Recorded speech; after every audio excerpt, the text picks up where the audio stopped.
오늘 우리에게 주신 하나님의 말씀을 함께 보도록 하겠습니다. 오늘 우리에게 주신 하나님의 말씀은 신약 성경 사도행전 1장 8절 말씀, 그리고 사도행전 8장 1절에서 8절까지 말씀입니다. 제가 말씀을 봉독하겠습니다. 사도행전 1장 8절 말씀입니다. 오직 성령이 너희에게 임하시면 너희가 권능을 받고 예루살렘과 온 유대와 사마리아와 땅끝까지 이르러 내 증인이 되리라 하시니라. 아멘. 사도행전 8장 1절에서 8절까지 말씀입니다. 사울이 그가 죽임당함을 마땅히 여기더라. 그날에 예루살렘에 있는 교회에 큰 박해가 있어 사도 외에는 다 유대와 사마리아 모든 땅으로 흩어지니라. 경건한 사람들이 스데반을 장사하고 위하여 크게 울더라. 사울이 교회를 참멸할새 각 집에 들어가 남녀를 끌어다가 옥에 넘기니라.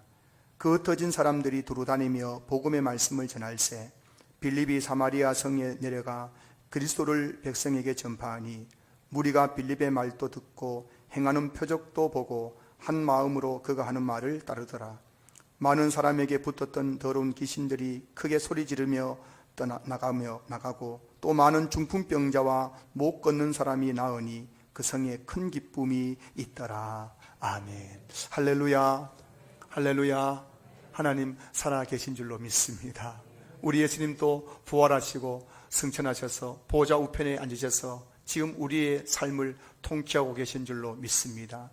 그로 인하여 오늘 여러분들이 예배드리는 우리 모두에게 주님이 주시는 그 기쁨이 충만할 수 있기를 소망합니다. 우리 옆에 계신 분들, 앞뒤 계신 분들 한번 인사 나누겠습니다. 사랑합니다. 축복합니다. 하나님 살아계십니다. 염려하지 마십시오. 두려워하지 마십시오. 우리 한번 이렇게 인사 나누시겠습니다.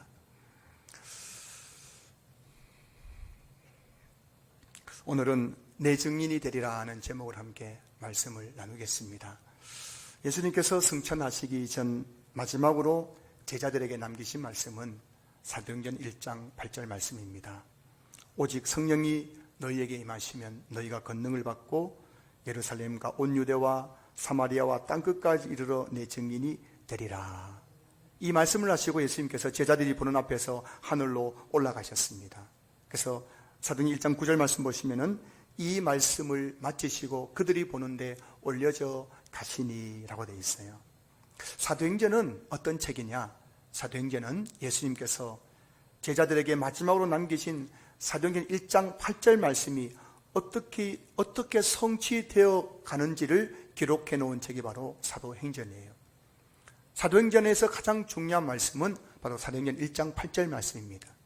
이 말씀, 이 예수님께서 제자들에게 마지막으로 하신 이 말씀이 어떻게 사도행전을 통해서 그것이 그대로 말씀대로 이루어졌는지를 사도행전은 너무나 생생하게 기록하고 있지요. 먼저 오직 성령이 너희에게 임하시면입니다. 이 말씀은 사도행전 2장에 나오는 오순절 성령 강림 사건을 통해서 성취가 되었습니다.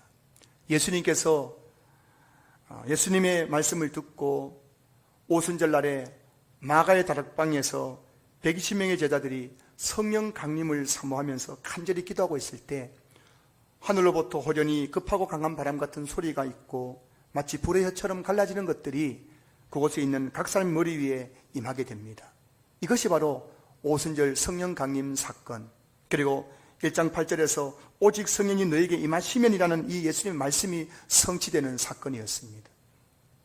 그리고 둘째, 너희가 권능을 받고입니다. 너희가 권능을 받고. 사도행전 2장을 보면은 오순절에 성령이 임하게 되자 그곳에 있는 120명의 제자들은 하나같이 성령의 권능을 받았습니다. 그래서 그들은 한 번도 배워본 적이 없는 외국어라는 방언을 하게 됩니다. 저는 룰룰랄라 룰룰랄라 하는 방언을 받았는데 저도 무슨 말인지 몰라요. 하지만 이 제자들이 받은 방언은 외국어였습니다. 외국어. 그래서 그곳에 있었던 16개국에서 온 여러 나라 사람들이 각자 자기 나라 그 언어로 그들이 방언 가운데 전하는 예수님의 복음의 말씀을 듣게 되었다고 성경에 기록하고 있죠. 한 번도 배워본 적이 없는 외국어를 유창하게 하는 그 언어로서의 그 방언을 그들이 받았다는 겁니다. 이 성령의 권능이죠. 그리고 그 이후에 베드로가 설교를 하는데 그의 설교에 3,000명이 예수님을 믿는 놀란 일이 일어났습니다. 그리고 사도행전 3장을 보면은 베드로와 요한이 성전 미문에서 나면서부터 걷지 못했던 사람을 일어나 걸어라 하는 순간 걷게 되는 그런 놀란 기적이 일어나게 되었죠. 그리고 그 사건 이후에 베드로가 솔로몬 행각에서 설교를 하자 약 5천 명의 사람들이 한 번에 예수를 믿는 놀라운 일들이 일어났습니다. 그리고 사도행전을 통해서 보면은 사도들로 말미암아 기사와 표적이 많이 나타났습니다. 사도들로 말미암아 병든자가 고침을 받고 귀신이 떠나가는 역사들이 나타났고, 사도행전 28장까지 바울을 통해서 얼마나 많은 성령의 권능이 나타났습니까? 바울은 죽은 유두고를 살리기도 했습니다. 병든 자를 너무나 많이 고쳤습니다. 이것이 바로 성령의 권능입니다.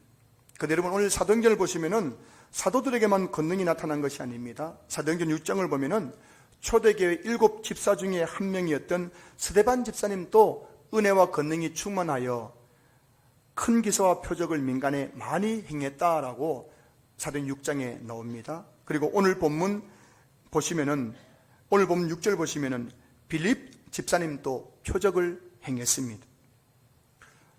그리고 그 표적의 내용이 뭐냐면은 7절 보시면, 오늘 보면 7절 보면은 많은 사람에게 붙었던 더러운 귀신들이 크게 소리를 지르며 나가고 또 많은 중풍병자와 못 걷는 사람이 나았다. 빌립 집사님을 통해서 병든 자들이 고침받고 중풍병자가 낫고 걷지 못하는 사람이 걷고 귀신 떠나가는 이런 권능이 나타난 거예요. 사도행전 2장부터 사도행전 28장까지 내용은 어떤 내용이냐? 오순절 성령이 그들에게 임했을 때 그들이 성령의 권능을 받고 그들을 통해서 나타난 그 성령의 권능에 대해서 기록하고 있는 겁니다. 크게 세 가지죠. 그들이 성령의 은사를 받았습니다. 그리고 그들은 귀신을 쫓아내었습니다. 그리고 그들은 병든 자를 고쳤습니다. 그리고 그들은 복음을 전할 때 수많은 영혼들이 회개하고 주께 돌아오는 역사가 나타났습니다. 너희가 권능을 받고라는 말씀이 사도행전에서 그대로 성취되었던 것을 오늘 우리는 보게 되는 것이죠. 마지막 세 번째, 예루살렘과 온 유대와 사마리아와 땅끝까지 이르러 내 증인이 되리라 입니다. 오늘 보면 사도행전 8장부터 사도행전 28장까지는 성령이 임하고 그들이 성령의 권능을 받은 후에 제자들을 통해서 복음이 예루살렘과 온 유대와 사마리아와 땅까지 확장되어 가는 과정을 기록해 놓은 것이 바로 사도행전이시죠. 특별히 오늘 본문 1절을 보십시오. 1절 보시면은 사울은 그가 죽임당함을 마땅히 여기더라. 그날에 예루살렘에 있는 교회에 큰 박해가 있어 사도 외에는 다 유대와 사마리아 모든 땅으로 흩어지니라. 스데반 집사님의 순교 사건 이후에 예루살렘에 있는 교회에 큰 박해가 있게 됩니다. 그러자 사도 외에 모든 제자들이 유대와 사마리아 땅으로 흩어지게 되었습니다. 자, 그리고 그렇게 흩어진 제자들은 그 흩어진 곳에서 무엇을 했습니까? 4절 보시면은 그 흩어진 사람들이 두루 다니며 복음의 말씀을 전할세. 자, 여러분, 예루살렘에 있던 제자들이 박해를 피해 유대와 사마리아 땅으로 흩어져서 그 흩어진 곳에서 두루 다니며 복음의 말씀을 전했다라고 오늘 성경이 말씀하고 있습니다. 사도행전 7장까지, 오늘 보면 이전까지 이 복음은 예루살렘 안에 갇혀 있었습니다. 예루살렘에 있는 사람들만 복음이 전해졌고 그 예루살렘에 있는 사람들이 복음을 듣고 예수님을 믿었습니다. 그런데 예루살렘에 있는 박해로 말미암아 유대 사마리아 지역으로 흩어진 성도들에 의해 예루살렘 안에만 갇혀있던 이 복음이 유대와 사마리아 지역에까지 전파하게 되었다는 것입니다. 오늘 보면 사도행전 8장은 빌립에 의해 사마리아 땅에 복음이 전해진 과정을 기록하고 있는 내용입니다. 그리고 사도행전 9장부터 사도행전 28장까지는 사도 바울을 통해 복음이 땅끝까지 전해지는 과정을 생생하게 기록하고 있는 것이죠. 오직 성령이 너에게 임하시면 너희가 권능을 받고 예루살렘과 온 유대와 사마리아와 땅까지 이르러 내 증인이 되리라는 예수의 말씀은 사도행전 2장에서부터 사도행전 28장까지 그대로 다 성취가 되었어요. 그들에게 성령이 임했습니다. 그들은 성령의 권능을 받았습니다. 그리고 성령의 권능을 받은 그들은 예루살렘과 온 유대와 사마리아 땅끝까지 이르러 예수님의 그 복음을 전했습니다. 사랑하는 성도 여러분, 예수님의 말씀은 그대로 성취되는 줄로 믿습니다. 예수님의 말씀은 박해 속에서도 그대로 성취되는 줄로 믿습니다. 예수님의 말씀은 고난 중에도 그대로 성취되는 줄로 믿습니다. 예수님의 말씀은 코로나 바이러스 가운데서도 그대로 성취되는 줄로 믿습니다. 이 성경책이 더 능력이 있습니까? 코로나 바이러스가 더 능력이 있습니까? 예수님의 말씀인 이 성경책이 더 능력이 있는 줄로 믿습니다. 이 말씀 앞에 코로나 바이러스도 굴복하고 떠나가게 될 줄로 믿습니다. 저는 우리 신앙교 모든 성도님들이 여러분의 삶의 그 어떤 상황 속에서도 이 주님의 말씀은 반드시 그대로 성취되는 사실을 믿을 수 있기를 제 이름으로 축원합니다. 그런데 오늘 본문에서 제자들은 어떤 상황에 놓여 있습니까? 그들은 박해로 말미암아 유대와 사마리아 지역으로 흩어졌습니다. 굉장히 고상한 표현인데 쉽게 말하면은 그들이 박해를 피해 야밤 도주한 거예요. 도망간 거예요. 박해를 피해가지고 무서워서 두려워서 어쩌면은 그들은 사도 외에는 다 그냥 예루살렘을 떠나서 유대와 사마리아 쪽으로 흩어져 버린 겁니다. 그들은 집을 팔고 땅을 팔고 재산 정리해서 이사간 것이 아니라 박해를 피해가지고 급하게 도망간 사람들이에요. 그리고 3절 보시면은 사울이 교회를 잔멸할세 각 집에 들어가 남녀를 끌어다가 옥에 넘기니라. 지금 여러분 그들은 복음을 전하다가 붙잡히면은 감옥에 가야 되고 스데반 집사님처럼 돌에 맞아 죽을 수 있는 그런 상황입니다. 그런데도 그 제자들은 흩어진 곳에서 먹고 살 걱정하고 입에 풀칠할 생각을 한 것이 아니라 두루 다니며 복음을 전했다는 것이에요. 찬송도 여러분, 지금 이 박해 속에 있는 사람들, 제자들, 그 박해를 피해서 빈손으로 유대와 사마리아 땅으로 흩어진 이 제자들, 자기 앞가림도 못하는 이 사람들이 유대와 사마리아 낯선 땅에 흩어져서 두루 다니며 복음을 전한 이유는 무엇일까요? 그것은 바로 사도행전 1장 8절 말씀 때문입니다.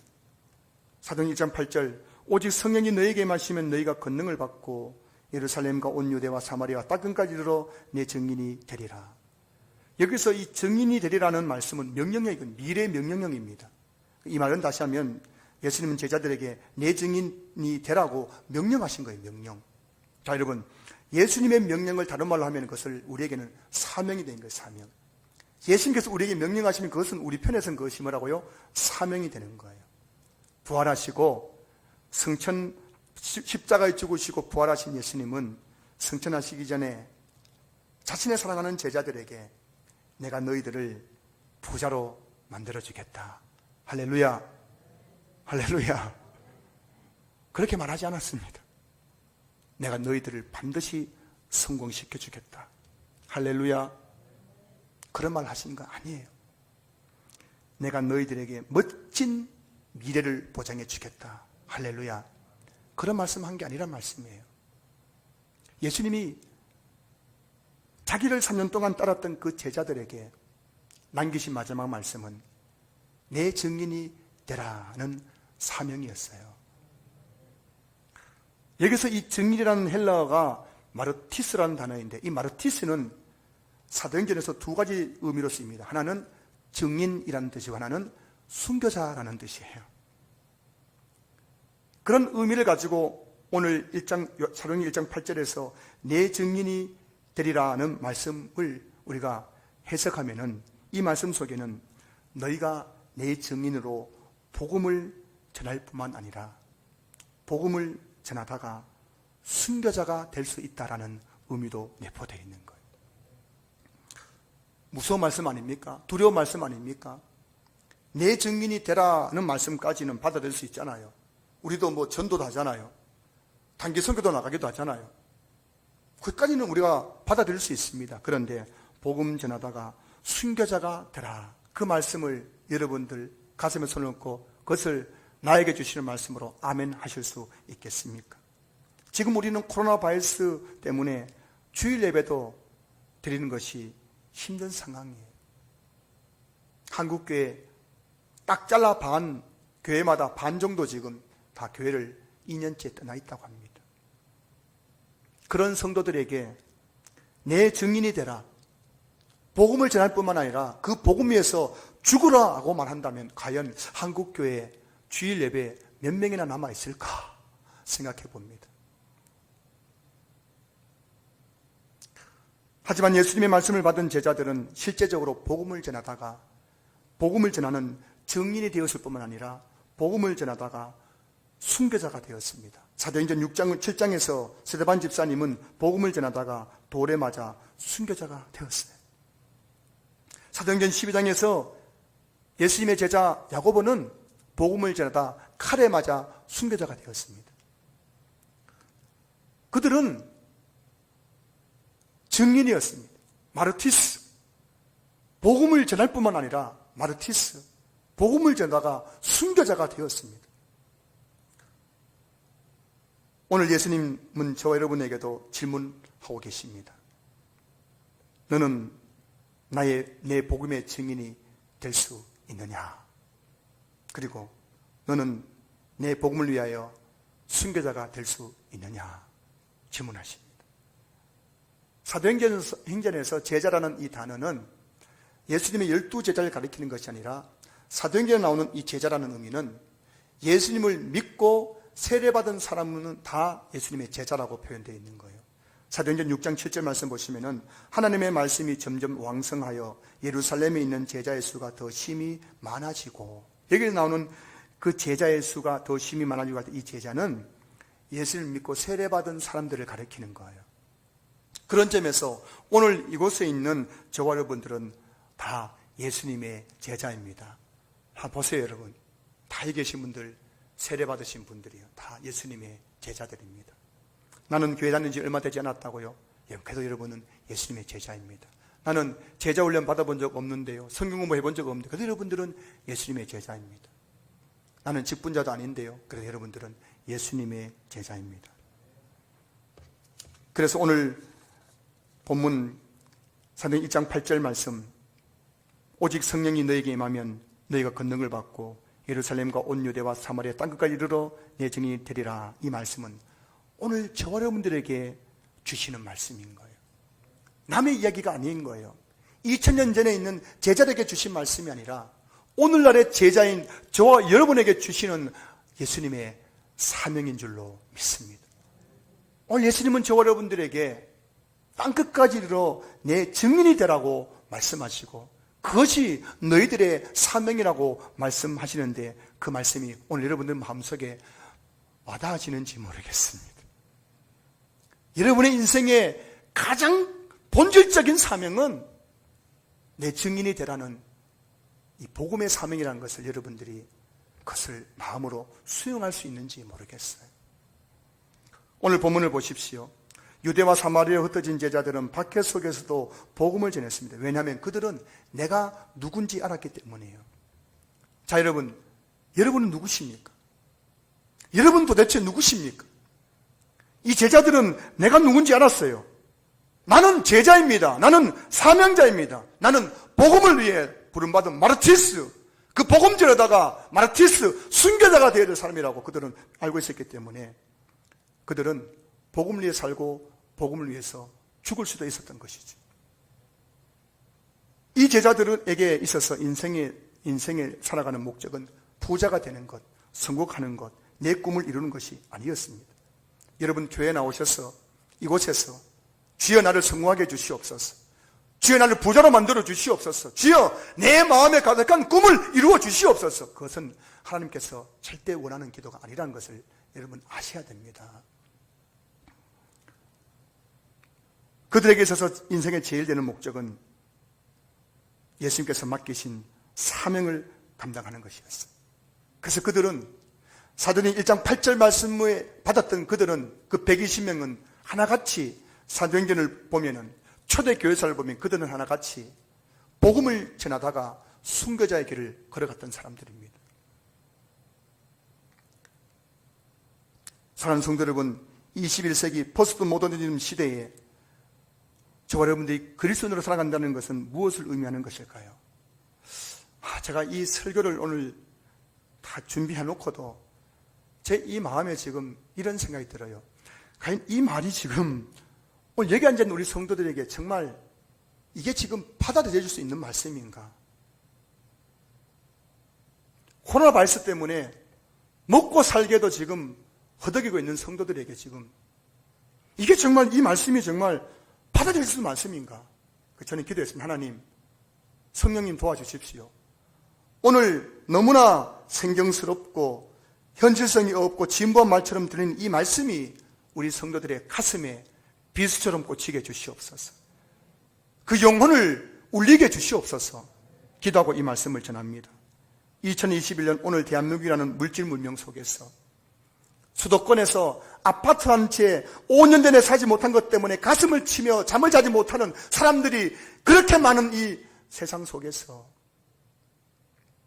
우리 초등학교 학생들의 꿈이 나는 빌딩 소유자가 되어서 빌딩 한 채 가져가지고 평생 그 빌딩에서 나오는 그 세를 받아서 내 평생 잘 먹고 잘 사는 것이 꿈이 되어버린 이 물질 문명 속에서 그리스도인으로 살아간다는 것은 무엇을 의미하는 것일까요? 오늘 예수님이 우리에게 말씀하고 있습니다. 예수 그리스도의 제자가 되어 복음의 증인으로 살아가는 것을 의미한다고 말씀하고 계십니다. 저와 여러분의 인생의 목적은 성공이 아닙니다. 부자가 되는 게 아니에요. 내 꿈을 완전히 다 이루는 것이 아닙니다. 여러분의 꿈이 100% 좌절된다 할지라도 여러분은 실패한 인생이 아니에요. 그것은 가짜입니다. 그것은 마귀의 속임수입니다. 성경 어디에도 하나님께서 우리에게 내가 너를 부자로 만들어주겠다, 내가 너를 성공시켜주겠다고 약속한 적은 한 번도 없습니다. 죽을 때 후회하는 24가지라는 책을 보면은 호스피스 병동에서 암으로 죽어가는 사람들이 이구동성으로 자신의 인생을 후회한다고 하잖아요. 그들이 왜 후회합니까? 자기를 위해 살았기 때문입니다. 성공을 위해서, 부자 되기 위해서, 내 꿈을 이루기 위해서 한평 살았지만 그들이 호스피스 병동에서 암으로 죽어가면서 그들이 마지막 남긴 말은 내가 이렇게 살았던 것을 후회합니다라는 말씀이죠. 하지만 저는 지금까지 사역을 하면서 너무나 많은 성도님들의 임종을 제가 지켜봤습니다. 그들이 죽기 이틀, 3일 전에 그들을 신방하여서 그분들에게 복음을 다시금 전하고 그분들의 인생에 대해서 마지막 저에게 유언 같은 말씀을 남기셨지요.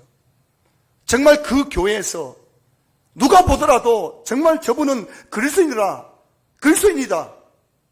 그렇게 일컬어졌던 사람들은 그들은 죽음 앞에서도 내가 주님 위해서 이렇게 살았던 것에 대해서 한 번도 후회한 점이 없었어요. 내가 교회에 너무 돈을 갖다 바쳤다. 내가 교회에 너무 많이 헌신했다. 내가 왜 미쳤지? 왜 그렇게 내가 교회에만 다녔는지 모르겠다고 후회한 사람 한 사람도 없었습니다. 정말 그리스도인들은 죽음 앞에서도 내가 주님 앞에 더 충성하지 못했던 것, 내가 주님께 더 많이 드리지 못했던 것, 후회하면서 죽어가는 모습을 저는 임종의 모습을 너무나 많이 지켜봤던 사람입니다.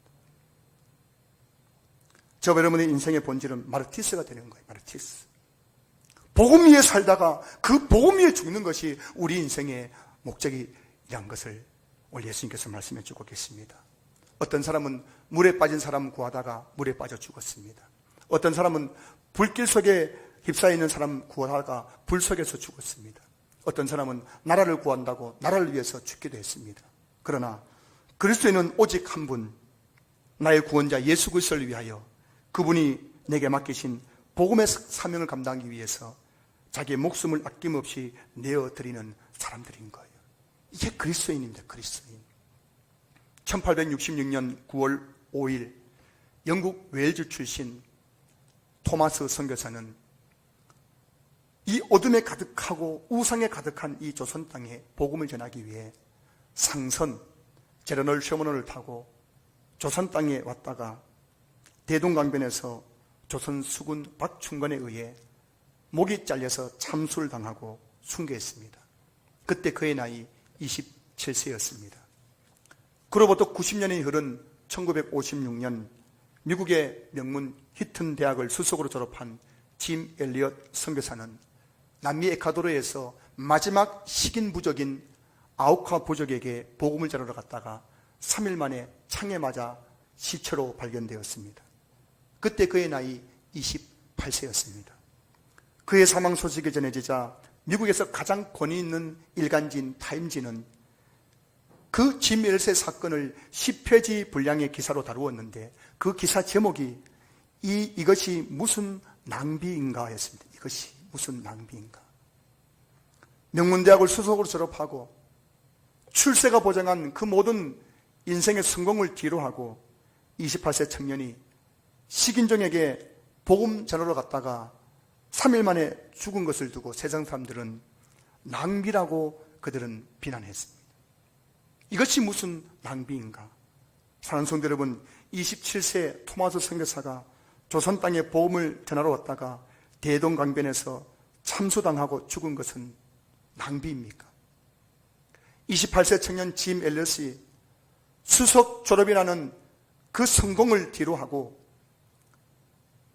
식인 부족에게 나아가 복음 전하러 갔다가 28세 나이에 창에 맞아 죽은 것은 과연 낭비였을까요?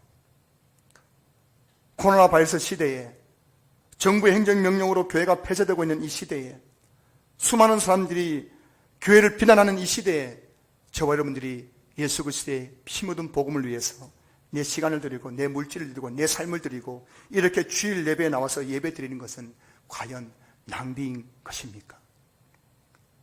정작 복음의 증인으로 살다가 28세 나이에 순교한 짐 엘리엇은 그의 일장에 이런 글을 남겼습니다. 영원한 것을 얻기 위해 영원하지 않는 것을 버리는 사람은 바보가 아니다.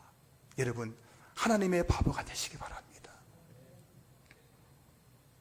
영국 케임브리지 대학을 우수한 성적으로 졸업하고 저 아프리카 콩고 선교사로 헌신한 찰스 스터드는 이런 말을 남겼어요. 여러분, 케임브리지 대학 아시죠?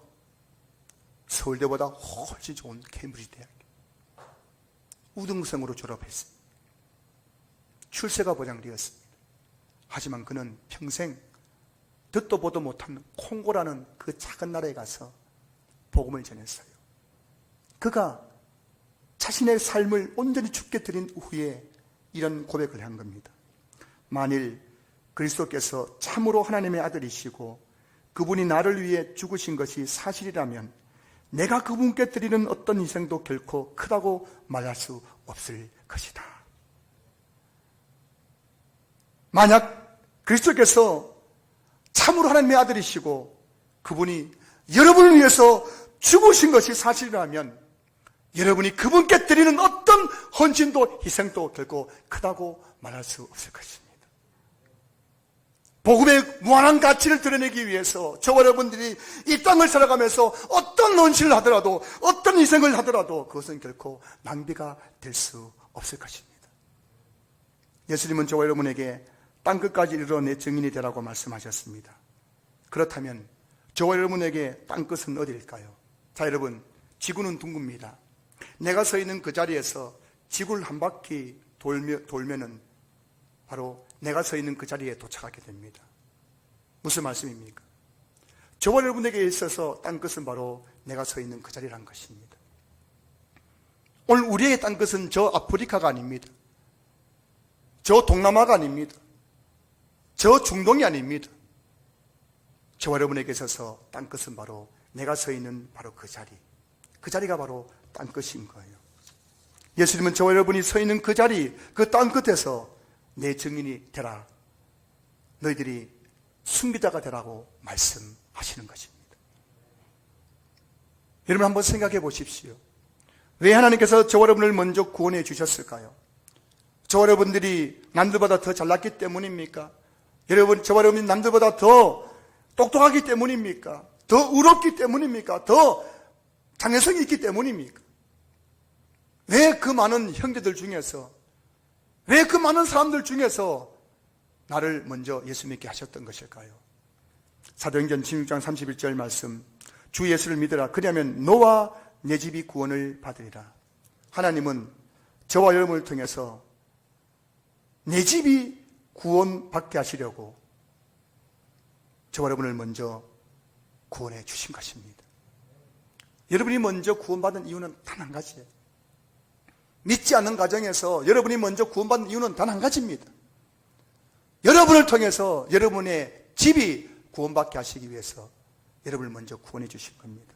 착각하지 마세요. 잘나서가 아니에요. 여러분이 의로워서가 아닙니다.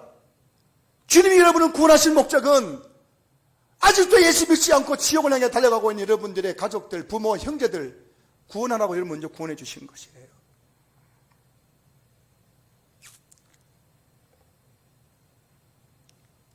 저와 여러분의 땅끝은 바로 우리의 부모, 형제, 자녀들이 있는 우리의 가정인 거예요. 하나님은 여러분의 땅끝인 가정에서 내 증인이라 말씀하고 있습니다. 그 가정에서 여러분들이 순교자가 되라고 말씀하고 있는 거예요. 요한복음 12장 24절 말씀, 내가 진실로 진실로 너희에게 이르노니 하나를 미리 땅에 떨어져 죽지 아니하면 하나를 그대로 있고 죽으면 많은 열매를 맺으리라. 여기 있는 분은 한 분 한 분 다 보면 다 집안에 보면 다 믿지 않는 부모, 형제, 사돈팔촌이 다 있으십니다. 분명한 사실, 여러분들이 그들 앞에서 죽으시면 그들은 구원의 열매를 맺게 될 것입니다. 나를 부인하고 나의 십자가를 지는 그 순교를 감당할 때에 하나님은 우리 부모, 형제, 자녀들이 예수 믿고 구원받게 하는 놀라운 역사를 이루어 주실 것입니다. 자식 때문에 안타깝다고 말씀은 하시지만, 내 부모님 예수 안 믿어 안타깝다고 말씀하시지만, 내 형제들 예수 안 믿어 안타깝다고 말씀하시지만, 여전히 유산 때문에 싸우고 상처 준 부모에 대해서 지금 또 용서하지 못하고, 자식을 볼 때마다 계속 불평민하고, 언제 그들이 예수 믿을 수 있겠어요? 내가 죽어야죠. 과거는 묻어버리고, 내가 그들 앞에서 내가 죽고 나를 부인하고 내 십자가를 질 때에 그들은 우리를 보면서 예수님을 믿게 될 것입니다. 바울은 나는 날마다 죽노라고 고백했습니다. 바울은 날마다 죽었어요.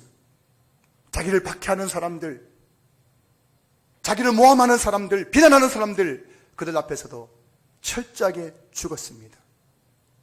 그저 그 바울을 통해서 많은 열매가 맺혔습니다.